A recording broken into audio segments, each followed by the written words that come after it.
If you struggle with finding the right tools to learn Korean through immersion, I got good news. I'm making this video because we finally have a high quality, for us, by us tool for the Korean learning community. In case you're new here, my name is Ian, and my channel is dedicated to helping Korean learners become authentic Korean speakers. We do this by getting familiar with all the other stuff that goes into learning a language. I learned Korean to a pretty high level of fluency in a little under 2 years, and I've lived pretty much my entire adult life here in Busan, South Korea. Anyway, in the last couple of videos on this channel, I've been talking the talk, yapping about how we need to put together a culture and an economy that develops a sustainable ecosystem for the Korean learning community. So today, let's walk the walk. The star of the show today is a program called Kimchi Reader. Kimchi Reader is developed and maintained by Maxime, who is a fellow Korean learner and obviously a software developer. So,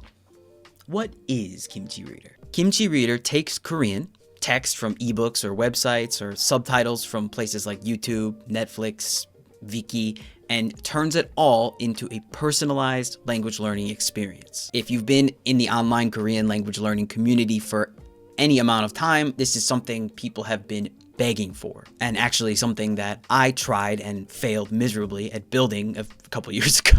Basically, Kimchi Reader gives you instant access to dictionary definitions, grammar breakdowns, even hanja, all without breaking the immersion experience you're in the middle of. And remember how I said it's personalized? It keeps track of the words, sentences, and stuff you know, and keeps track of all of that. So let me explain why this is such a big deal. In case you're new around here, let's take just a minute to talk about our Lord and Savior, linguistics legend, heartthrob, cutie pie, Dr. Stephen Krashen. Dr. Krashen has been saying for like longer than I have been alive that we all learn languages in one way and only one way. And anyone who's ever actually gotten to any level of fluency in a second, third, fourth, fifth, whatever language will tell you that his work is like a capturing of that experience that we've all had. Sure, most everybody knows from their own schooling experience, most of the traditional or conventional language learning methods that we use, like studying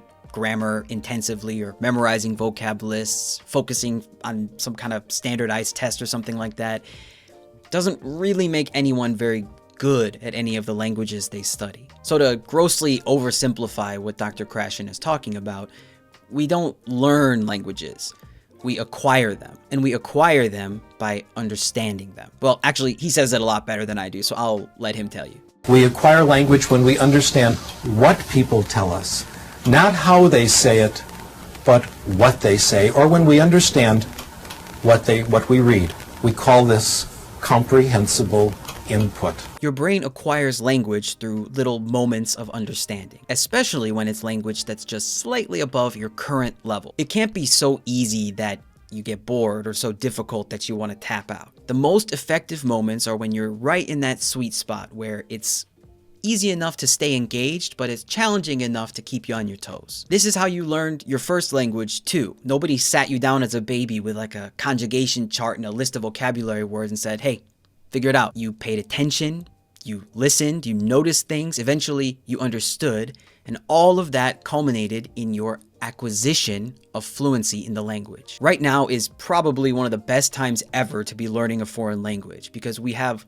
almost unlimited access to an almost unlimited amount of media online. So Kimchi Reader helps us to take maximum advantage of this process by letting us consume actual Korean content at our own pace and keeping the tools right at our fingertips to make sure that we can put ourselves in that sweet spot as often as possible. So let's talk about the actual features of this thing and how to use it. Have you ever been watching or reading something in Korean and thought, wow, I have no idea what that means? So you pause the video and you open up another tab, or you go to your phone and then you open up Naver and go to Naver Dictionary and try to switch the dictionaries around, and then you search for the word and then you look through all the definitions for the right definition and you can't find it, so you open up Papago and you put in the full sentence so it gets the right context to give you better definitions. You know, like some kind of intern. Kimchi Reader solves this problem. It parses the Korean subtitles and gives you this convenient, tiny little window that defines, explains, and even gives context for the words that you select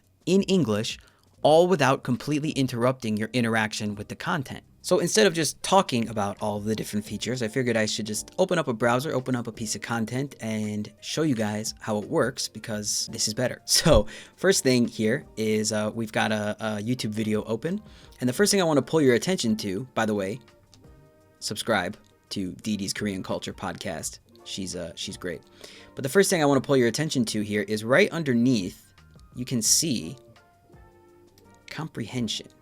Okay, it's giving me a score for how much it thinks I'm going to understand of this piece of content, which I think is amazing. So if I want to interact with this piece of content, the very first thing I'm going to want to do is go up here to the top of the browser, to the extension, Kimchi Reader extension, click on it, and hit parse. So now when we watch this piece of content, I'm going to be able to interact with the subtitles. So let's hit play. 네. 현재 이 지구에서 생산되는 쌀의 양, 그 쌀의 양의 90%가 아시아에서 나온다고 합니다. Okay, so here, let's go back to a nicer frame for her so she doesn't get mad at me.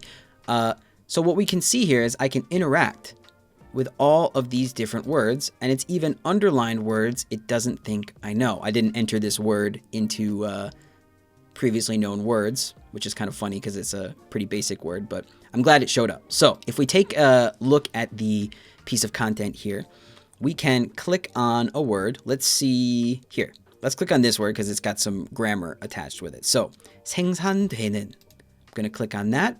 And if I zoom in here to focus on the important part here, we can see this pop up here where it shows me the verb 생산되다, the definition here, to be produced. Okay, so 생산 is production, right? Produce, and 되다 is to become. So it shows me here my relationship with the word, and I can change that right here from unknown to seen to known, so I can keep track of my relationship with this word. Here it shows me the grammar, so it's 생산되다 plus 는. So if I expand that, I can see that it's showing a noun modification. So it's changing this verb into a noun here. Pretty interesting. I can also see the 한자 here and expand that. 생 and 산. 날 생 and 나을 산. And I can even, if I want to, switch this to a monolingual dictionary. So instead of looking at it in English for to be produced, we can switch it to Korean and see the Korean definition here as well, which I think is pretty great. One more cool thing that we can do down here at the bottom of the pop-up window is we can mine the sentence. So if I click on this, 네. 현재 이 지구에서 생산되는 쌀의 양, 그 쌀의 양의 90%가 아시아에서 나온다고 합니다. so when she's finished speaking, I can take this entire sentence. I just recorded all of the audio there. We can make a sentence card out of this that I can then add information to, add a custom note, do whatever I want, keep all this information, and I can mine the sentence. And here you can see card is saved. Pretty cool, right? Another really cool feature that's available that I'm not personally using because I'm not building an Anki deck right now, but is Anki. There's an Anki add-on that actually syncs your mined cards to your Anki account. But like I said, I'm not building a deck right now, so I'm not going to show that feature in this specific video. Before we hop off of the video portion of this whole thing, I think there's a few more features that I should probably show. I'm editing this right now, and I realize I skipped over a couple of things. So we've already got the video parsed here. We have all of the subtitles ready to go. Hopefully she's okay with me using this this frame as a part of my video. But if we head up here, there are a few more things left over in the extension that I didn't show off. So first off, one of the really cool things that we can do is down here at the bottom, which is the second subtitle feature. It was a little weird on this video, but I'll show it to you anyway. So we can click right here. If I come down here, and we can choose a language. So let's do English because I speak that language. Bow. And if we zoom out and come back in down here, you can see, I think that these subtitles, the way that she entered them, the English subtitles actually have Hangul and English for reading along. However, you have the Korean subtitles right here, and then underneath you have whatever second set of subtitles that you have available on the page showing at the same time, so you can compare if you want to read along. One more feature that we have, if we go back up here, is right here, the video stats. It can be web page stats if you want to get everything on the page, but if you specifically are looking at the transcript of the video, you're going to want to click this one. So if we click on this, we get this cool page right here. So here we can see the statistics for the video, obviously, but it shows with this, fun, colorful chart, the percentages of the words as compared to the time that I understand. That you can see here, known, seen, unknown, etc., etc. And down here, we can specifically see the words and grammar points that are included in this piece of content. So maybe before you watch a piece of content, if you want to familiarize yourself with some of these words, I can add these as known to my account. I can also come up here and I can get a CSV export of this list of words or this grammar. So another really cool application of this application, a feature of this application, I guess is a better thing to say, is this page right here. So if you come on into the Kimchi Reader app itself and look at the menu here, we have a couple of different options, but the one I'm talking about is Discover. So if you come to the Discover page, you can see there are different things here: graded readers, podcasts, YouTube channels for learners, web dramas, Korean dramas, by word frequency, grammar frequency, all this kind of stuff. This is a recommendation page that finds stuff based on your profile. So it has a huge index. You can see they've indexed 171,000 different pieces of media, and all of that stuff then gets cross-referenced to your profile to recommend things to you. So if I want to click on one of these things here, like graded readers, for example, these are organized by complexity. They've got their complexity score, the amount of comprehension I'm likely to have, the number of words that are in here, all that kind of stuff. So if we click on this, okay, we get this page that has information about this, a link to the YouTube page, tags, all kinds of information. Down here at the stats, you can see my knowledge of this media. So how many of the words that I know, how many of the words are likely to be unknown, etc., etc. And I think that is pretty cool. This is editing later, Ian, and I realized I probably should show more than just the YouTube functionality. So let's take a look at this news article from Yeonap News that is about a attempted robbery that took place at a bank not too far from where I live. Kind of I guess a funny story, but let's take a look here. So we do the exact same process of clicking on the Kimchi Reader extension here, clicking parse. And as you can see, it has gone through the same process of underlining words that it thinks I don't know.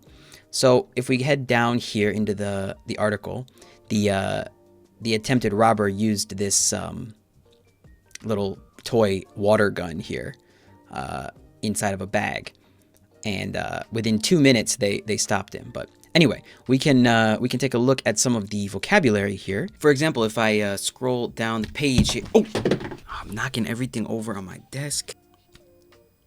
Stay strapped, y'all. Let's take this part of the sentence here. So we have like 은행, right, which is a bank, and then we have 직원에게 검거됐다. He was apprehended or arrested by the bank employees. So since it thinks I don't know this word, but I do know this word, I can add it to known, and the red line disappears from underneath it.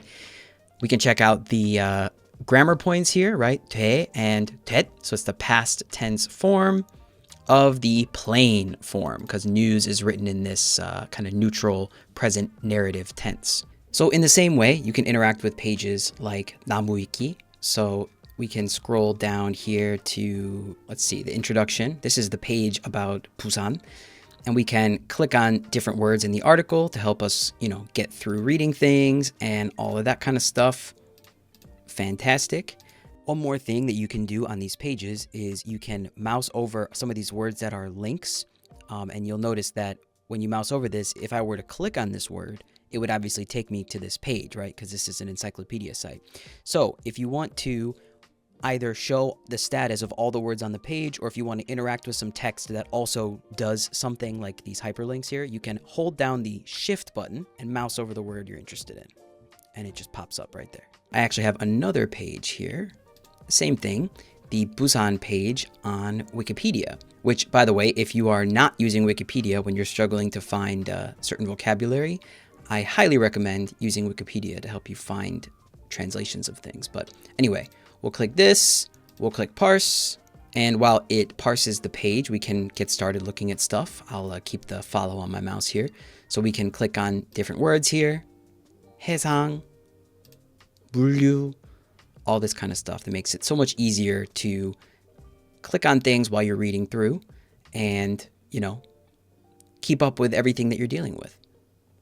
So if you actively use this tool and use it consistently, which should be pretty easy because it's just like right there in your browser, Kimchi Reader is going to be able to provide you with personalized content recommendations, which finding content is also one of the really difficult parts of doing immersion learning. So when you just get the content fed to you, and it's really easy to just interact with the content the way that you want to as a learner, you're going to be able to stay right in that sweet spot that I talked about earlier and get the most out of your immersion learning. Like, this is what we have all been begging for. It's what we've all been dreaming of and talking about, and it's finally just like available. I'm so excited. So outside of features, other stuff that I think is cool about Kimchi Reader is the developer, is the founder. We have an actual Korean learner from the community who built a tool for the community and made it specifically for what we need, what we've been talking about, and what will benefit us all as a community. Korean is very often an afterthought in a lot of these programs that are building similar things for other languages. They don't make it work for Korean very well. They're focused on other languages, you know, other Western European languages, or specifically Japanese or Mandarin Chinese or something like that.